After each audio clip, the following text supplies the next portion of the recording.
The wind is a sculptor here, carving stories into sand and rock, a history written in solitude. In the shadows of the mountains, a lone traveler walks, his weathered face a map of journeys past, each line etched by sun and solitude. He is drawn to this place, a whisper of legend clinging to the wind. For this traveler is a seeker of tales, a collector of echoes. Hewn into the very core of a mountain, its entrance disguised as a grotto, its existence a secret known only to the conspirators of his court. Inside, he commissioned paintings of eternal spring, of laughter and light, masking the reality of unending darkness that lay within. But the masterpiece was the chamber without doors, a space without windows where air would eventually thin, and water would pool where the kings chosen would die slowly, painfully, their cries muffled by the weight of the stone above them. The find of the century, they called it, unearthing secrets older than time itself. But for the archaeologists, the thrill of discovery soon yielded to unease. There were unexplainable occurrences, whispers in the night, shadows that flickered at the edge of sight. And then there were the dreams. Dreams of a gilded cage, of whispered pleas and phantom footsteps. They packed up their tools and fled, seeking refuge from the shadow that followed them. For the silence beneath the stone still speaks, still cries out for justice, still remembers. The tale of the buried alive resonated deep within him, a somber symphony of human folly. He knew that such stories were not just threads in the tapestry of time, but vital hues that colored our understanding of the past.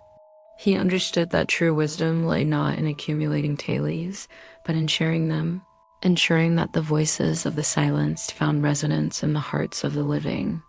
With each step, he carried the memory of Lion, Tan, and Rue, and the countless others entombed in silence, their stories a solemn oath upon his lips.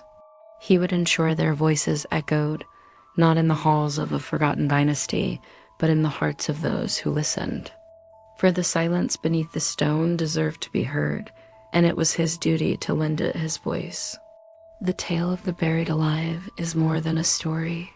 It's a testament to the lengths to which power can corrupt, a reminder of the cost of silencing truth. It's a legacy that refuses to stay buried.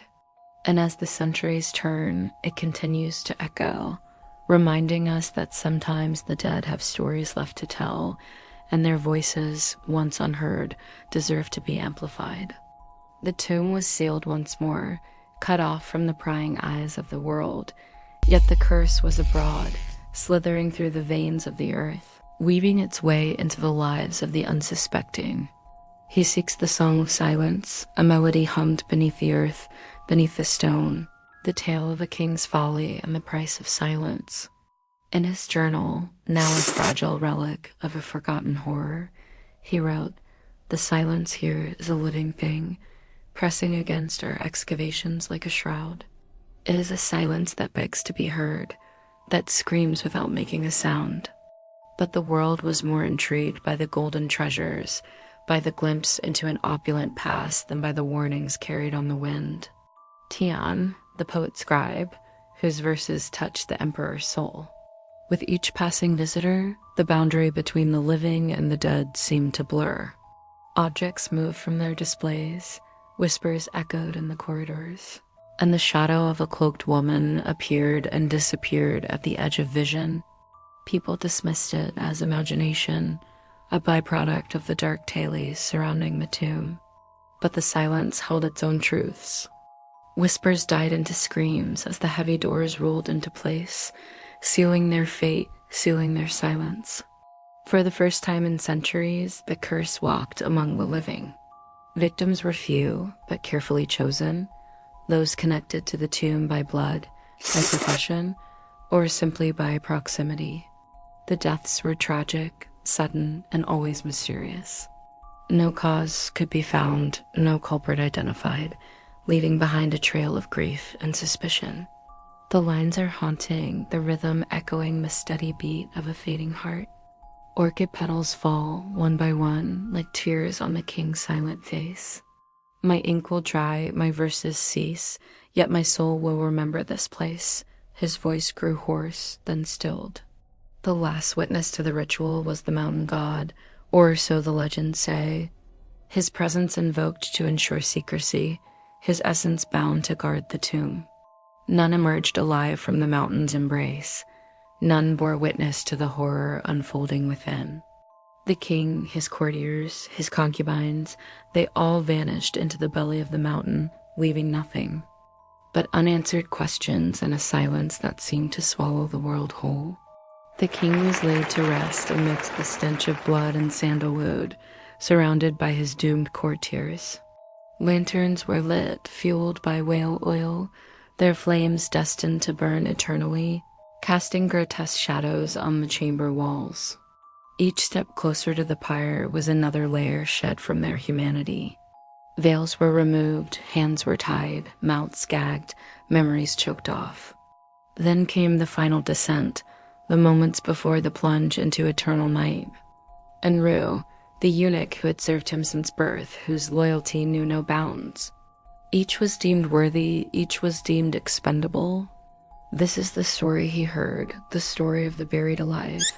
The heart of the Eastern dynasty was a furnace, forging not weapons or tools, but stories. Stories of emperors whose robes were woven with starlight and whose steps were heralded by dragons. The Emperor Zen was no different. His lineage traced back to celestial beings, descended from dragons and clouds.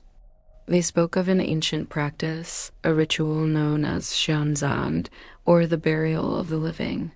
It was a tradition outlawed, its practitioners banished or put to death. A custom whispered only in nightmares and punishments, where the king's closest retainers were sealed alive in his tomb, destined to serve him in an afterlife devoid of light and sound, where only silence reigned supreme. Fearful of oblivion, the emperor embraced the idea. He would take his courtiers, his lovers, his advisors all into the grave, and create an afterlife in his own image, an empire of silence. He ruled from a palace of silk and jade, where decisions were made in moonlit chambers scented with orchids. But empires have cracks, even the finest silk can fray, and the emperor's heart, it seems, was filled with more darkness than he could bear. As twilight bled into his old age, he feared the encroaching night. He feared the dark journey that awaited him, a voyage without a familiar shore. Death, for many, is a quiet ending, a lullaby sung by loved ones. But for the emperor, it was a silence too profound, a solitude too vast. He saw his empire as his kingdom of silence, maintained by an army of ears and tongues stayed from speaking. And as he looked toward his own end, he feared losing that silence, being judged by ghosts that whispered his deeds to a deafened eternity.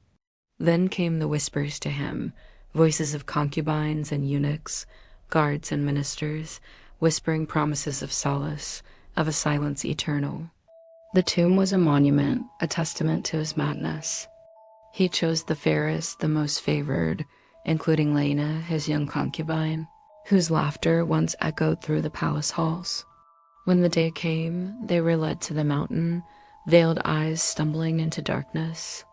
In the records found within the tomb, there is a single poem attributed to Chan, the poet-scribe, a lament for a life about to be extinguished. But the silence, it seems, has its own stories to tell. The tomb's discovery was a media sensation. Dr. Lee, the lead archaeologist, kept meticulous notes, chronicling not just the artifacts, but the eerie occurrences that seemed to plague the site. Months turned into years, and the tomb became a tourist attraction, a macabre museum where the relics of a forgotten era met the morbid curiosity of the modern world. The curse, it seemed, had awakened, stirring in its subterranean prison, reaching out to reclaim what was lost, to punish those who dared disturb its slumber. The once vibrant team became fractured, each member haunted by the specter of the curse. Now, the wind carries a different tune, a dirge for the lost and a warning to the living. The traveler, weathered and wise, continued his journey. He carried with him not just the weight of ages, but the echoes of stories untold.